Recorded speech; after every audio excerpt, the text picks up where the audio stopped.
За сайн байцгаана уу бүгдд нь өдрийн мэндийг хүргэе. 21 дахь удаагийн бичлэгээрээ та бүхэнтэйгээ уулзаж байна. За өнөөдөр бүгдээрээ хамтдаа мань мэгзэм гэдгийн мэгзэм гэж яг юу юм бэ, тийм ээ? Үүнийг одоо хэрхэн зөв уншиж дадуулах юм бэ гэдэг талаар мэдэж авцгаая. За номоо эхлэхийн өмнө бүгдээрээ аврал итгэлээ уншия. Бурхан ном хийгээд чуулганы дээдэд бодгийн хотгийг хүртэл биедэг мө өглөө тэргүүдээ үлдсэн байнараа би амьтны тусад бурханд бүтэх болтугай. Бурхан ном хийгээд чуулганы дээдэд бодгийн хотгийг хүртэл биедэг мө өглөө тэргүүдээ үлдсэн байнараа би амьтны тусад бурханд бүтэх болтугай. Бурхан ном хийгээд чуулганы дээдэд бодгийн хотгийг хүртэл биедэг мө өглөө тэргүүдээ үлдсэн байнараа би амьтны тусад бурханд бүтэх болтугай. За та бүхэндээ мэгзмийн тухай уншиж өгье. Мэгзэм. Адистад ихтэй залбирал сойрхол агуулсан судар тарины номын хүч чадал шим утга гүн гүнзгий увдас бүхнийг хураасан магтаал уншлага мэгзмийг анх шарын шашны түүхэнд 2 дугаар ялгуулсан бурхан язгуурын багш хэмээн хүндлэгдэн шүтэгддэг богд зонхоова лувсан дагва 1357 оноос 1419 оны хооронд өөрийн багш сажийн дээд лам Жавзун Риндава шонуулодод зориулан зохиож өргөсөн бөгөөд багш нь цастын мэрэгдийн оройн чимэг Риндава гих магтаал сойрхол надад огт зохисгүй. Харин шавь чамд зохистой. Цастын мэрэгдийн оройн чимэг нь чи юм гэд цастын мэрэгдийн оройн чимэг зонхоова лувсан дагвын үлмий дор сойрхол талбия хэмээн засварлан буцааж өргөснөөр богд зонхоовын залбирал мэгзэм бүтсэн түүхтэй. Мэгзэм уншихтаа хамаг бурхтын нэгүүлсэнгүй мөн чанар нь variable буюу жанрайсаг, бэлэг ухааны цогц нь манзуушри, хүч чадлын цогц нь очирван бөгөөд энэ гурвын мөн чанарыг богд зонхоова өөртөө агуулсныг бодож бясалгаад урин уншиж залбирваас бурхад бүгдийн тариныг уншсантай адил шид бүтээл ач тусыг үзүүлдэг байна. Дээрх язгуурын 3 бурхныг риг сүм гомбо гэж нэрлэх бөгөөд эдгээрийн хувилгаан нь төвдийн мэрэгдийн оройн чимэг зонхоова лам юм.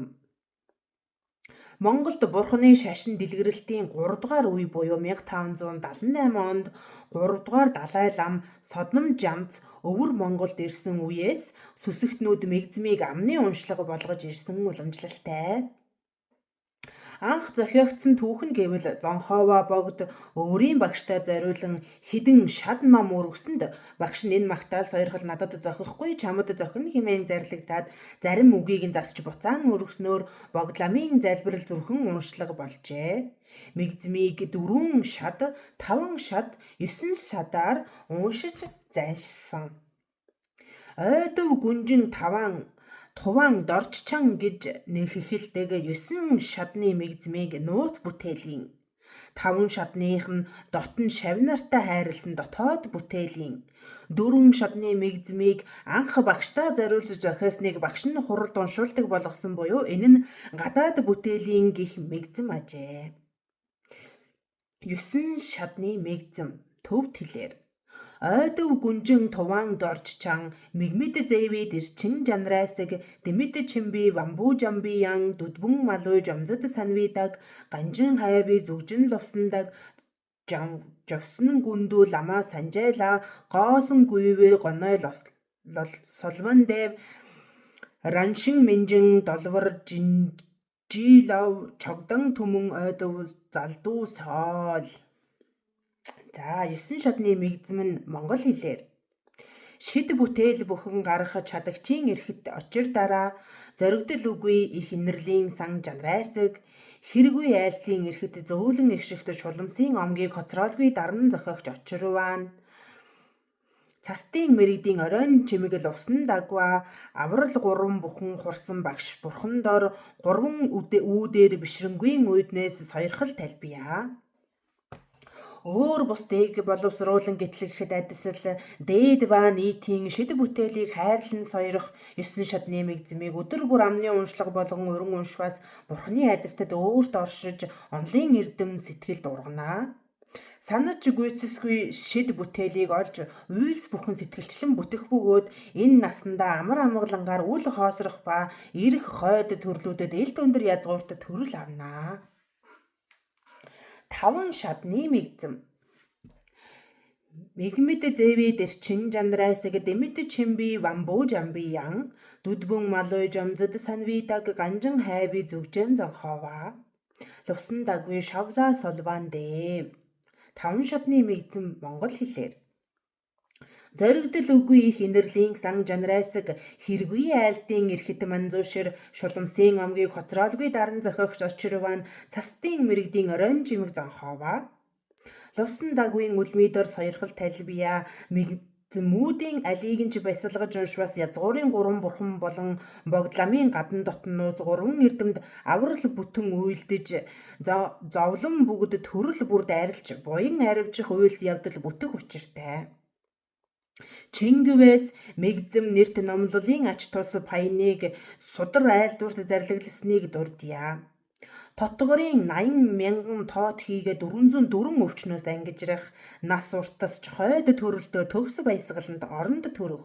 Энэ насанд завсаргүй 10 хар нүгэл арилж буян аривжин шидийг олох хүссэн хэрэг бүтхийн зэндмэн мэт цаг бусын үхлээс аврахта аюуш мэт өвчнг арилгахта отч мэт их аюулаас аврахта дарих мэт дайсан хулгайг сэргийлэх очир хүрээ мэт дүрст ба дүрсгүй зэтгэр бүгдийг сахихта ямандаг мэт бас муу цагт мис үл даах хур ус үл бууваас тэнгэрт тахиваас буух өвч төнд эм ба эдээнд тариндж өгвөөс эдэг мүй химээх тэргүүднийг номлжээ.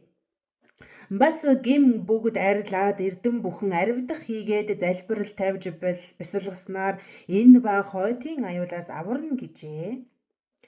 Үүнээс үзэхэд мэгзэм нь альва зүйл мууг хааж сайн сайхныг бүтээх адис жанлагтай хийгээд 10 зүгийн 3 цагийн бүх бурхтын мөн чанарыг өөртөө оршоосон язгуурын 3 бурханд болон эд бүгдийн хувилгаан богдламд хандсан залбирал магтаал юм. Номыг дамжуулсан багш нь Зонхова богдын 8 шавийн ахмад нь болох Дүлцээ Дагва Жамцсан гигэнээс жүдтэй буюу Монголд залардаг. Далай лам тэргүүтэн эхс лам нар сүсэгтнүүдэд ном айлдахдаа мэгзмийг дагуулan уншуулж лүн авшиг заавал өгдөг нь утга учиртай.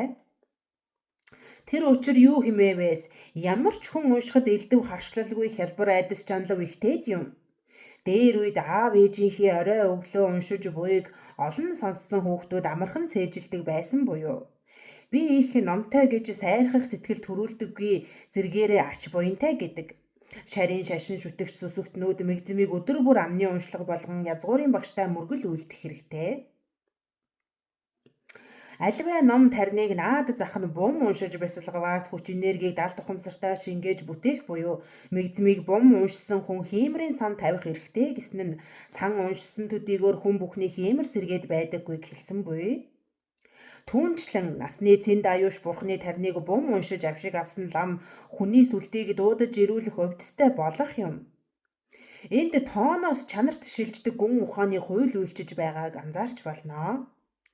Нэгэн зүйл манай шашны сүмхийдүүдийн өдөр тутмын хурал эхлэх болгон төгсгөлд лам нар гадаад бүтээлийн гих 4 шатны мэгзмийг 3 уншаад гадаалдаг нь энэ өдрийн хурал намаа баттган адистаж оршоож буй бэлэгдлийн зан үйл болоо.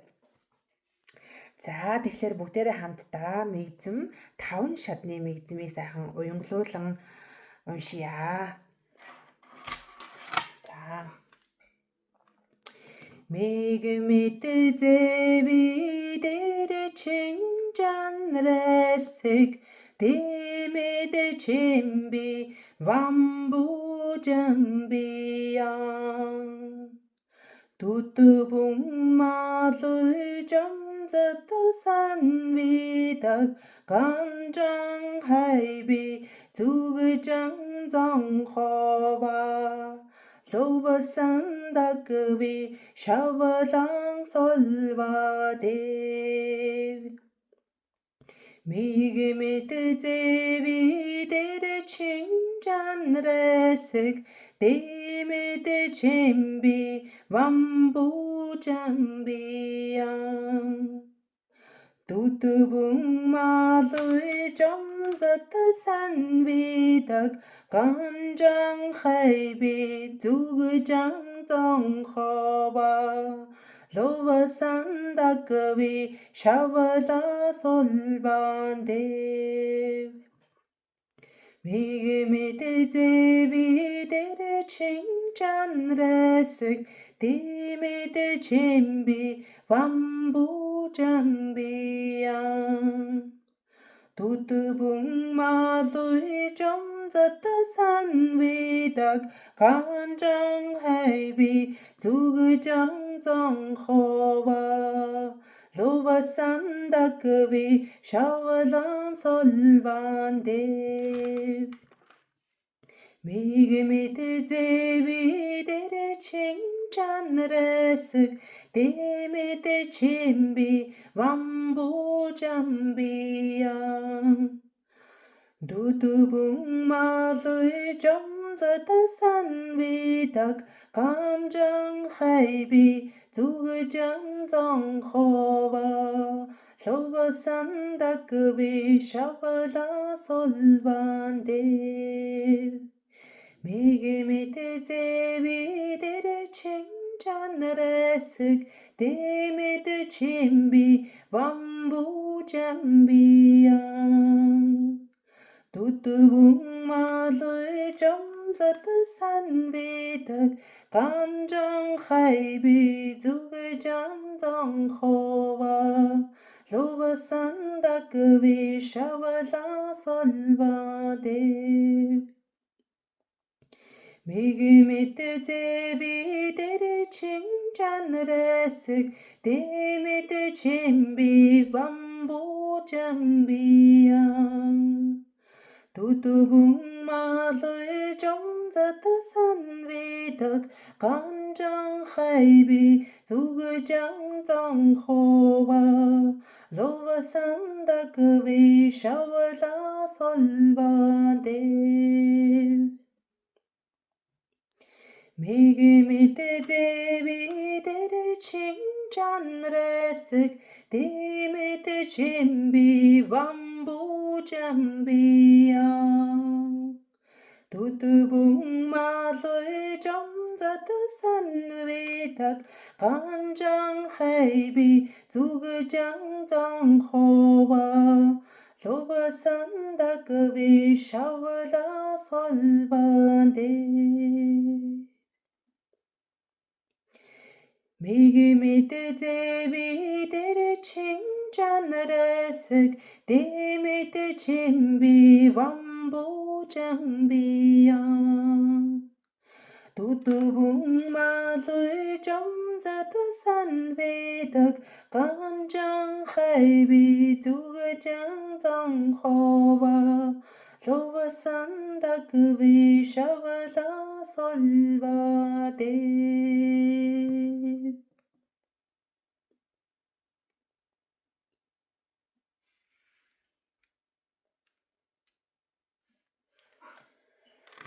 За сонссон та бүхний маань сэтгэлд бод сэтгэлд хүрэх болтугай хамаг амтныг хайрлсан асарсан энэрхүү сэтгэлийг олох болтугай гэж сайхан ёроолыг өргөё. За сайхан өдрийг сайхан өнгөрүүлээрэ баяртай.